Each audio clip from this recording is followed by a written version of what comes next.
નમસ્કાર વિદ્યાર્થી મિત્રો, શુભમ સ્કૂલની ઓનલાઈન લેક્ચર્સની સિરીઝમાં ફરીથી આપનું એકવાર સ્વાગત કરું છું।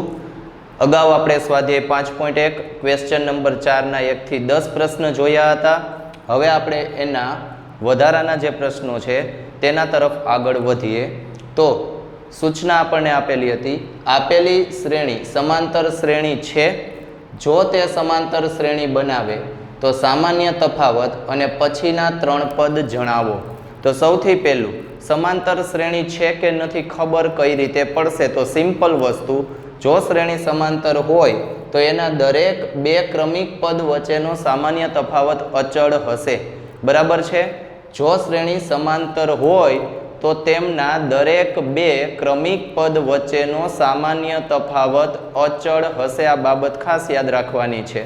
તો હવે આપણે અહીંયા 4 પદ વચ્ચેનો સામાન્ય તફાવત મેળવીએ, બરાબર છે, અને નક્કી કરીએ કે આપેલી શ્રેણી સમાંતર શ્રેણી છે કે સમાંતર શ્રેણી નથી। તો ચાલો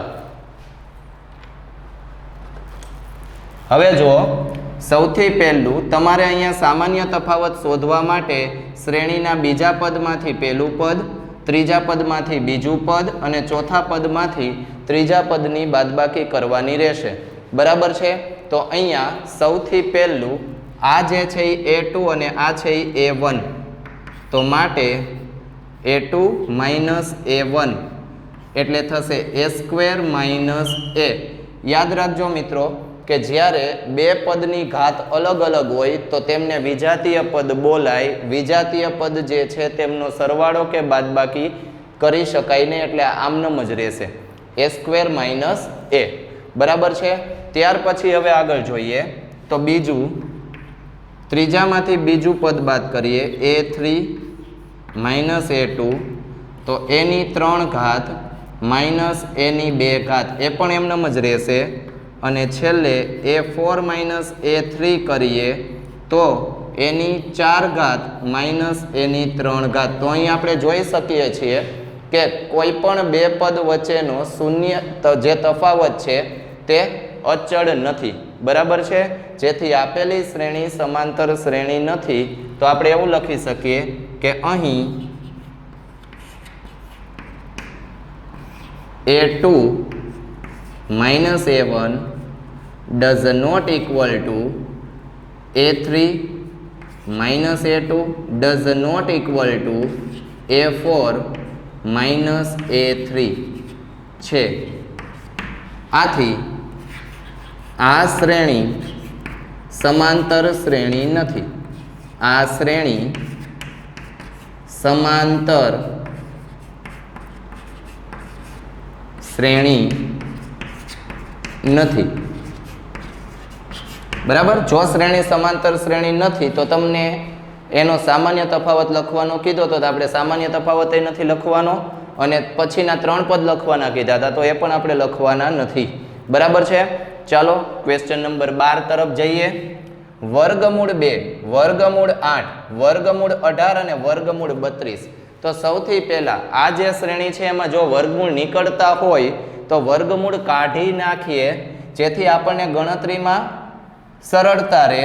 તો આ જે શ્રેણી છે એને જો ફરીથી લખું વર્ગમૂળ કાઢીને તો 2 નું વર્ગમૂળ, વર્ગમૂળ 2 એમનેમ રહેશે। 8 નું વર્ગમૂળ, 8 નું વર્ગમૂળ કઈ રીતે થાય? 4 ગુણ્યા 2 કરવાથી 8 થાય, બરાબર છે। તો આ 4 નું વર્ગમૂળ 2 અને બીજા 2 નું વર્ગમૂળ નહીં નીકળે એટલે આપણે લખશું 2 વર્ગમૂળમાં 2। પછી 18 નું વર્ગમૂળ 9 ગુણ્યા 2 કરીએ તો 9 2 18 થાય, તો 9 નું વર્ગમૂળ નીકળશે 3 અને બીજા 2 નું વર્ગમૂળ નહીં નીકળે એટલે વર્ગમૂળ 2। 32 એટલે 16 2 32 થશે, તો 16 નું વર્ગમૂળ 4 અને 2 નું વર્ગમૂળ ન નીકળે। તો આ રીતે પણ શ્રેણી લખી શકાય। તો આ બંને શ્રેણી એક જ છે, આમાં વર્ગમૂળ નથી કાઢેલા અને આમાં વર્ગમૂળ કાઢેલા છે, બરાબર છે। હવે આપણે આના પરથી ચોક્કસપણે ખ્યાલ આવી જશે કે શ્રેણી સમાંતર છે કે નથી। તો એના માટે આપણે દરેક 2 ક્રમિક પદની બાદબાકી કરીએ, બરાબર। બાદબાકી કરતી વખતે આ જે પદ છે એની પહેલાનું પદ જે છે એ બાદ કરવાનું છે। તો આ A1, A2, A3 અને A4 4 પદ છે। તો સૌથી પહેલા A2 માઇનસ કરીએ A1 એટલે કે 2 વર્ગમૂળમાં 2 માઇનસ વર્ગમૂળ 2 બંને સજાતીય પદ છે, બે વર્ગમૂળ 2 વાળા પદ છે એટલે એને સજાતીય પદ બોલાશે, બરાબર, કારણ કે બેની ઘાત પણ સરખી છે, તો જેની ઘાત સરખી હોય અને જેની અંદર ચલ પણ સરખા હોય તો એવા પદ સજાતીય કહેવાય. તો આ જે બંને સંખ્યાઓ છે એ સજાતીય છે, બાદબાકી થશે 2 વર્ગમૂળ 2 માંથી 1 વર્ગમૂળ 2 બાદ થાય તો વધશે 1 વર્ગમૂળ 2.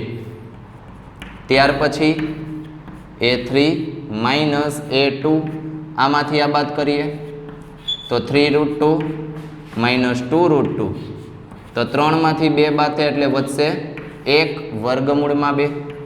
ત્યાર પછી a4 માઇનસ કરીએ a3, તો 4 વર્ગમૂળ 2 માંથી 3 વર્ગમૂળ 2 બાદ કરીએ તો 4 માંથી 3 વખત બાદ કરીએ એટલે 1 વખત વર્ગમૂળ 2 વધે, બરાબર છે. તો અહીંયા જોઈ શકાય છે તફાવત છે એ અચળ છે એટલે આપેલી શ્રેણી છે એ સમાંતર શ્રેણી છે. તો લખીએ કે માટે a2 minus a1 is equal to a3 minus a2 is equal to a4 minus a3 છે. અને આથી આ શ્રેણી સમાંતર શ્રેણી છે. હવે આપણને એવું કહેલું છે કે જો શ્રેણી સમાંતર હોય તો તમારે તેનો સામાન્ય તફાવત d અને પછીના 3 પદ લખવાના છે, એટલે કે પહેલું, બીજું, ત્રીજું, ચોથું, તો પાંચમું, છઠ્ઠું ને સાતમું પછીના 3 પદ. તો ચાલો લખીએ સામાન્ય તફાવત d, જે આપણને અહીંયા દર્શાવેલો છે, વર્ગમૂળ 2 મળેલો છે. ચાલો રેડી. હવે આપણે એ શ્રેણીના પછીના 3 પદ લખવાના છે. તો સૌથી પહેલું 5મું પદ, કોઈ પણ પદ જોતું હોય તો એના આગળના પદમાં એક d ઉમેરવાના, એટલે 5મું પદ જોતું હોય તો ચોથા પદની કિંમતમાં એક વખત d ની કિંમત ઉમેરો. ચોથું પદ, તો ચોથું પદ આપણી પાસે હતું શું? 4 વર્ગમૂળ 2, એની અંદર એક વખત d ની કિંમત પ્લસ કરો. d કેટલા હતા? વર્ગમૂળ 2, તો 4 ને 1 5 વર્ગમૂળમાં 2. હવે જો આ રીતે લખો તોય ચાલે, જે અહીંયા લખેલું છે, પણ એને બદલે જો હું આ રીતે લખું, 32 આપ્યા છે એ રીતે, તો શું કરવાનું? આ 5 ને વર્ગમૂળની અંદર ગુણવાના. હવે નિયમ યાદ રાખજો, કોઈ પણ સંખ્યાને જ્યારે તમે વર્ગમૂળની અંદર ગુણાકાર કરો છો ત્યારે હંમેશા તે સંખ્યાનો વર્ગ કરીને ગુણવાના.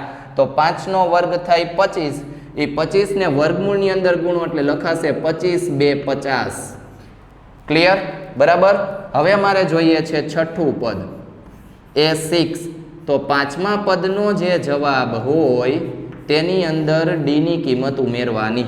તો 5મા પદનો આન્સર આપણે લખી શકીએ 5 વર્ગમૂળમાં 2 પ્લસ 1 વર્ગમૂળમાં 2, તો 5 વત્તા 1 વર્ગમૂળ 2 એટલે ટોટલ 6 વર્ગમૂળ 2, અને એનો 2 નો ગુણાકાર કરીએ તો 6 ને અંદર ગુણીએ તો વર્ગ કરીને ગુણવાનો, વર્ગમૂળ છે એટલા માટે 6 નો વર્ગ 36 ગુણ્યા 2 એટલે આવશે 32, એટલે સોરી 72, વર્ગમૂળમાં 72. ચાલો ક્લિયર.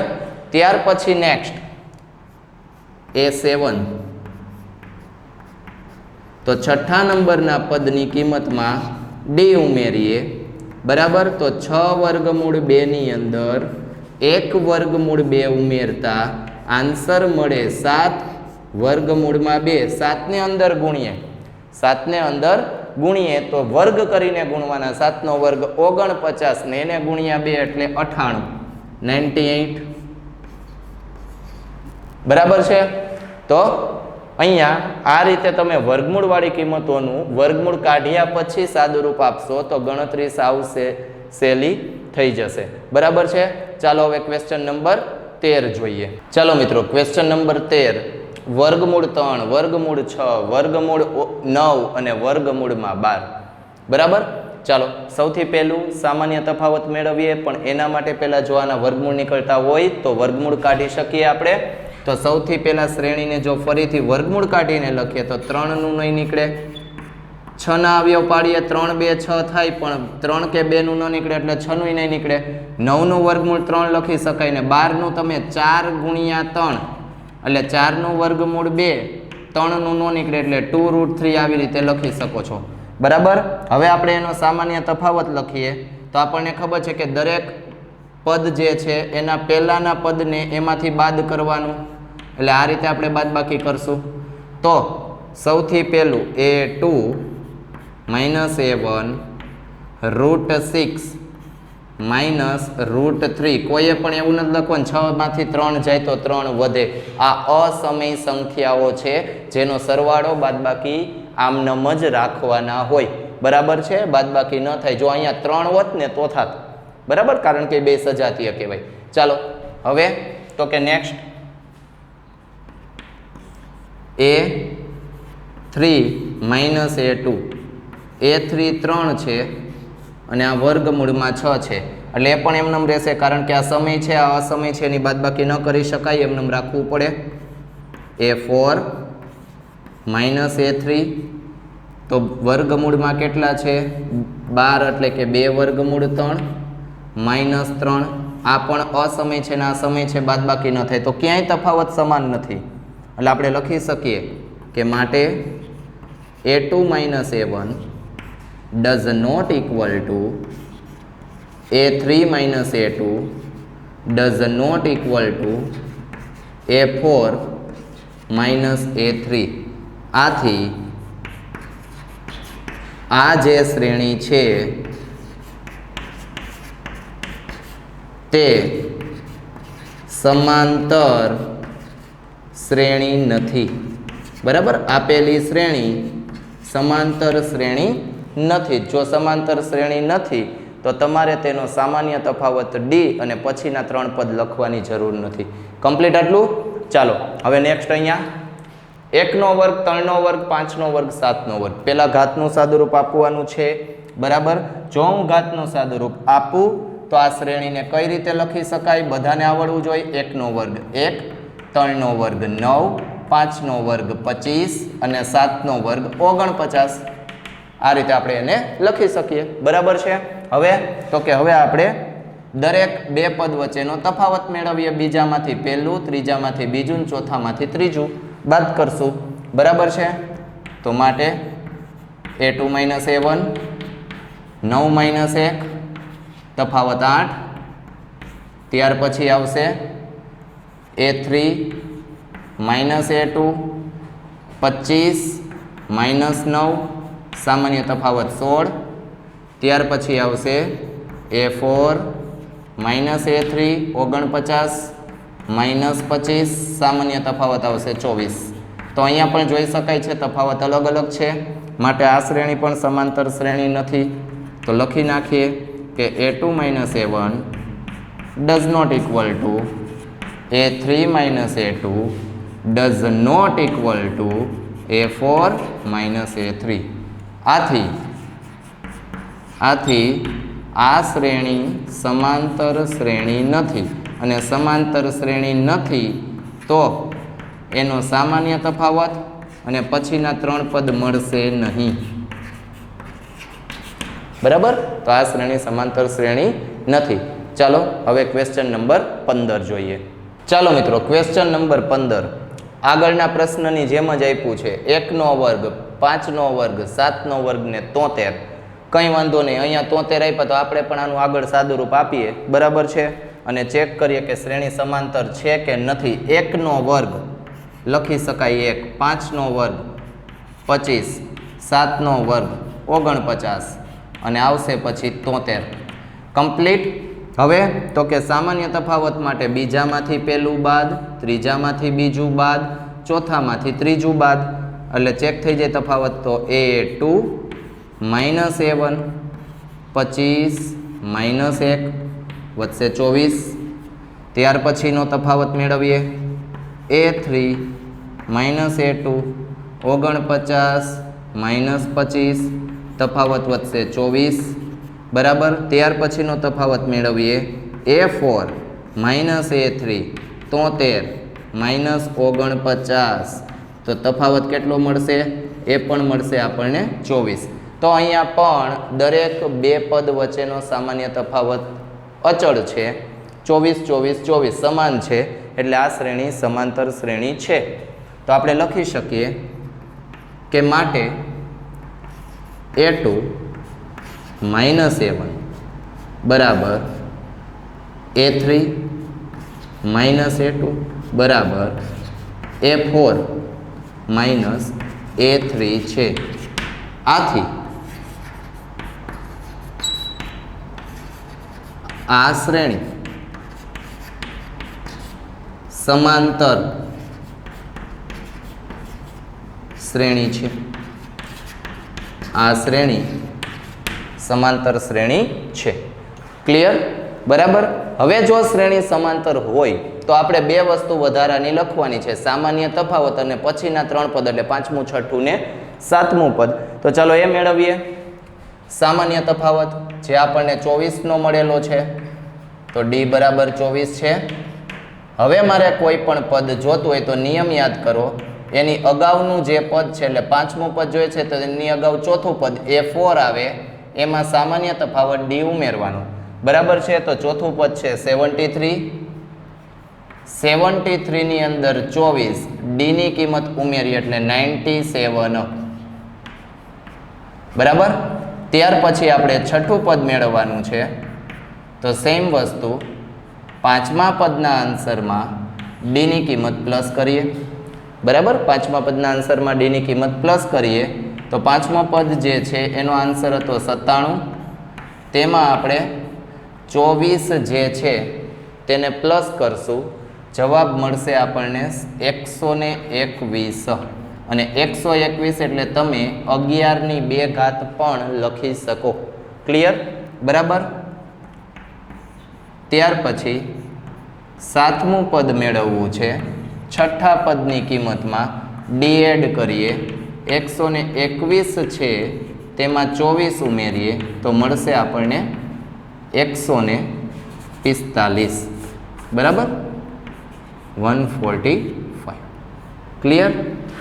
તો આ રીતે તમે પછીના જેટલા પદ કીધેલા છે તેટલા મેળવી શકો છો. તો અહીંયા આપણે સ્વાધ્યાય 5.1 જે છે તે પૂર્ણ કરેલું છે. બરાબર છે. મોસ્ટ ઓફ ક્વેશ્ચન 5.1 ના હેતુલક્ષી પ્રકારના પ્રશ્નો છે. બરાબર. અને સમાંતર શ્રેણીના સામાન્ય નિયમો જે છે તેના પર આધારિત હતા. હવે આગળ આપણે an નું જે સૂત્ર છે a+n-1 × D, આ સૂત્ર આધારિત જે પ્રશ્નો છે તેના તરફ આગળ વધીએ સ્વાધ્યાય 5.2 માં.